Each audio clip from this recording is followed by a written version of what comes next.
Just for the record here, guys, there's only one shonen manga that I've truly binged in my entire life, and that is, of course, Hunter x Hunter. I read around 300 chapters, which at the time was the entirety of Hunter x Hunter, in 3 days. That's around 100 chapters per day, and not only that, I barely ate, I definitely did not sleep, and I pretty much just lived and breathed Hunter x Hunter, and I really don't think that's without good reason. This manga is amazing, especially when Togashi gets on a roll, so hopefully he sticks with it for a prolonged period of time here. We'll just have to see, though. I have a feeling it might only be coming back for one volume, but hopefully we get a couple of volumes, and potentially even more than that. But anyways, guys, what's up, everybody? Welcome back to the video with the Roshank Redemption. Today, of course, I'm bringing you my live reaction to Hunter x Hunter, chapter 350, so let's go ahead and get straight into this. Challenging the taboo, the Dark Continent, the serial returns with a color cover. And we've got a very epic picture of Kurapika on the cover. Kurapika is definitely one of my favorite characters. I mean, I feel like he's like everyone's favorite character. He's probably third on my list, though. First is Killua, second is Meruem, and third is probably Kurapika. Anyways, within the plot's conception, writhing in greed and avarice. And that's it for the first page. You know, I really do hope Togashi sticks with this for a prolonged period of time for two reasons. Obviously, one, because we want more Hunter x Hunter. But more importantly, the problem with taking breaks when you're writing a manga is that you just can't build up any momentum for an arc. And I feel like that's one of the reasons why the Chimera Ant arc, you know, it really struggled and it really stalled at times. So that's just my take on that. I feel like a lot of people probably agree with me. 6 of the princes are... This is a lot of text for one page. I'm just scrolling through the speech bubbles. Like, geez. 6 of the princes are recruiting the best pro hunters they can find for their own bodyguards. There's still a possibility that among one of these 6 princes, one of them is my target. Oh god, I'm going to mispronounce this. It's Theried Niche. Oh my god. I'm not going to bother pronouncing that again. I'm just going to say prince whose name I cannot pronounce. There's no better way to get closer to the princes than this. Those that have convened. I'm just reading the text on the side there. So that... Oh, that's Bisky, and that's Hanzo. I haven't seen Hanzo in a while. Well, we sort of have seen Hanzo, but he hasn't played like a significant role in the plot in so long. So it's great to see him back. And Melody, too. I actually really like Melody. I think Melody's low-key a very good character. I'm honestly not the biggest fan of Bisky. I don't dislike Bisky, but like, I don't love her necessarily. You are going to infiltrate each of the prince's bodyguards. This is actually really hype. It's great to see all these characters back. I don't think that the target number 4 is in here. Number 1 and number 4 are the same mother. So in other words, they're all veterans at this prince game. They would surely have private forces to draw on that they can trust. Hanzo said that. You know, one small criticism I do have of the Dark Continent arc so far, there's been a lot of talking, a lot of politics, and just not enough plot progression and just straight up action. I mean, I realize that he's probably trying to set things up, but even still, I wish we could get some progression here. I hope we do get some progression in this chapter. I agree. Trying to buy dependable protection like this, that's a mark of an amateur. Naive and without experience. That would be numbers 5 through 8, says Basho. If we can win over their trust, we might even be able to get closer to the higher up princes, says Melody. I don't think so. Battles for succession are always at their best ugly. I wouldn't be surprised if some of them made moves to get some of their threats out of the way, says Bisky as requested by Killua. Okay. What I want is to get as close to the fourth as possible to the 4th prince. So what I need for you to do is gather any information that would be beneficial in accomplishing that. If by chance I can shake hands with the 4th prince, whose name I cannot pronounce, before the high of our voyage, then you could all cancel on this whole ship thing and it'd be fine by me. Hold on just a second. By cancel, you're talking about this whole bodyguard thing and not your request, right? After all, we accept the request to be bodyguards. Our contract with you will have to be completed. And so when we succeed in that, you'll be compensating us properly, right? Classic. Of course, that's fine. Although if you had a normal level of comprehension, I would think you wouldn't have to confirm something like that. Listen here, I don't know who you think you are, but I trust you about as far as I can throw you. Well, she can probably throw him pretty far, so she probably thrusts him a lot then. Not in that form, but in her bigger form. I don't want to hear that from some hypocrite who puts on airs for everyone she meets. Since it's you we're talking about, I'm sure you're going to end up butting heads with Bisky. So how about I tell you a way to easily smooth things over with her?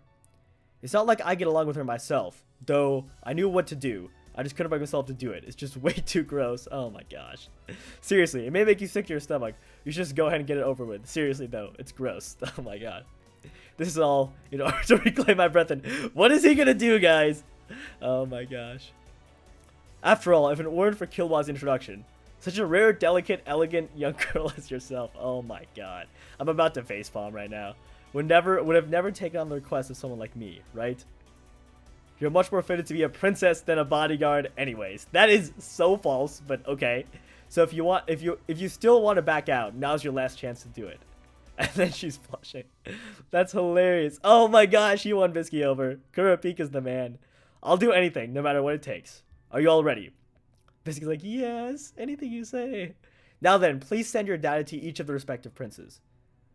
I mean, I hate to keep complaining, but like, I just don't feel like this is a very good way to like this isn't a very good way to write a manga by just dumping a ton of information on us. I'm just not a fan, you know. This has been happening this entire arc. It's just not been the best, so I'll try to get through it kind of fast, guys. All 6 of the requests are nearly identical except for slight differences in their conditions and requirements. I've got to choose the right one to go with here. Among all these, the person that will get me closest to my target is most likely one of these two. Okay, if you allow me to go on a mini rant here, I don't understand why Togashi didn't just give us like one short paragraph summarizing Kurapika's reasoning and then just say, the one who's most likely to get me closest to my target is one of these two. Just go straight there. I feel like it's just way too much text. This is an example of the problem I have with this arc so far, but I'm going to stop complaining and move on. I keep saying I'm going to stop complaining, but I'm actually going to stop complaining this time. The one that matches the most to that in this profile is Prince Harkenberg. And I believe that one of these two is him. Okay. He himself at once posted on Faceboxed. Oh my gosh. Prince whose name I cannot pronounce is the only one of the princes that accepts me. With such powerful feelings of alienation and angst, he had found only one person that would sympathize with him and understand him. From their profiles, I imagine that the other one is either Prince number 6 or number 10. Either way, I can't see either of them as having a very strong connection to Syrianich. I think that's how you pronounce it. I actually sort of may have gotten it right. But no matter what it takes, I must deduce which of these is Harkenberg. Kurapika. All the others have sent their notices. All that's left is you and me, who still haven't selected for. I guess I should go with my first instinct. Harkenberg would likely be a very hard person to deal with, both for himself and the people around him. And so, he's got to be this one. Okay. I guess he's chosen. See, okay, this is a nice change of pace panel. There's barely any dialogue on this page. I kind of like that. Step. The prince is waiting inside. This is a good contrast here. This is a great contrast here. The 14th prince. Prince Wobble. So he kind of just got fucked over, huh? I guess it's not Harkenberg. This is very interesting. Pleased to meet you, Wobble, and his mother, Oito. My name is Kurapika. Very unfortunate that he got the baby. You seem somewhat disappointed. No, not in the slightest. Kurapika's thinking to himself, fuck! God damn it, I fucked up! Don't worry. After all, that makes me all the more sure that you're the kind of person we're seeking. What do you mean? The kind of person we're seeking? That would be one who, by looking at our profile, would have come thinking that I was the Prince Harkenberg. Oh, whoa! She totally played him! They totally played him! One that would make their way here for their objective, even with the fewest of clues to go on. Kurapika just got trolled, man. The request data had the request data had rules in that no prince would be allowed to make any specific or particular requests.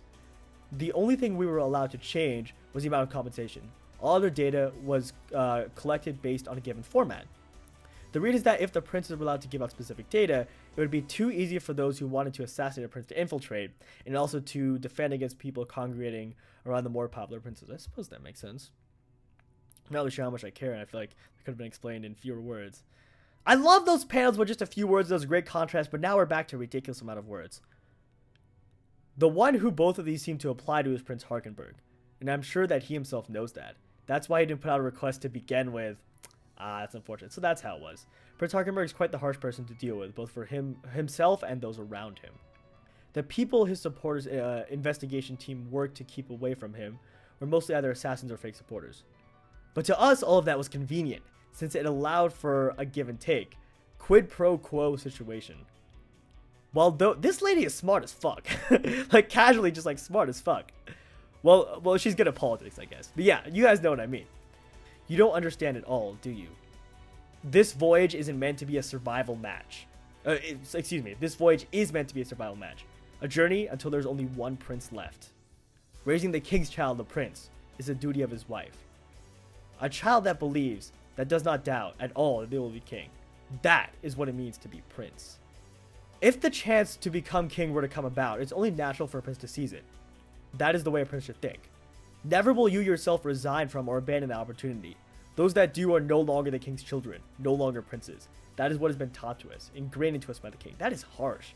That is really harsh. Succession war is crazy, man. I won't ask how you came here or what you came here for. But if you accept our request and help us escape safely off this ship, we will pay you 10 times what your compensation was. Wow, that's a lot of money. I don't know how much Kurapika cares about that, though.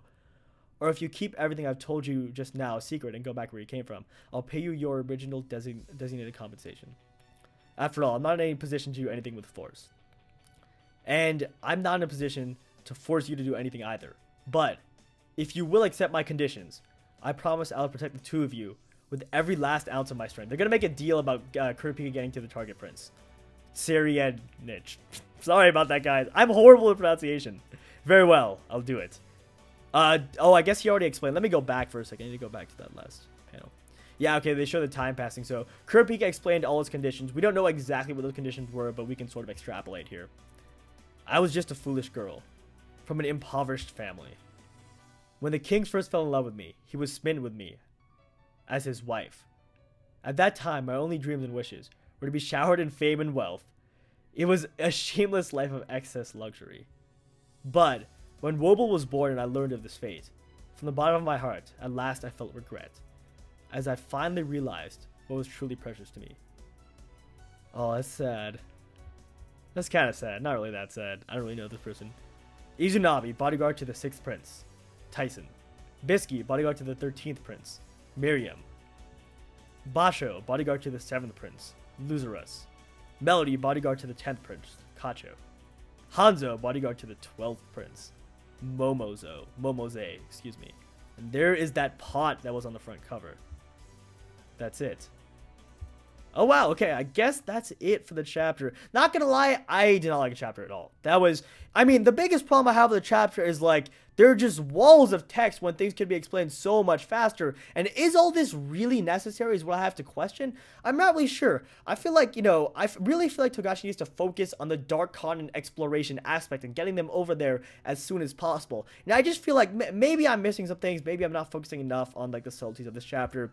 But I really just felt like a lot of stuff on this chapter was useless. At the same time, though, Togashi's probably flexing his writing muscles, and he's still probably trying to get back. So it's understandable. It's definitely understandable.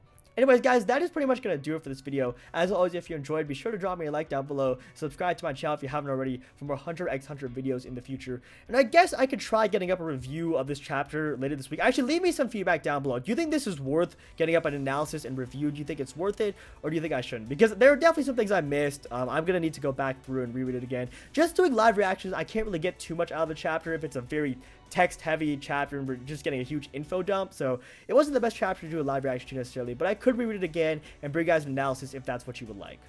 As for a rating for this chapter, I'm going to go ahead and give it a 3 out of 10. I really did not enjoy reading that chapter. Maybe it was necessary. I realized it's the first chapter back. That might be a little bit harsh, but I didn't really enjoy it. I think Togashi needs to, like I was saying earlier in the video, he just needs to write for a continuous period and then things will be okay and he'll get his mojo back, so to speak. But anyways, guys, that's going to do it for me, and I will see you in my next video.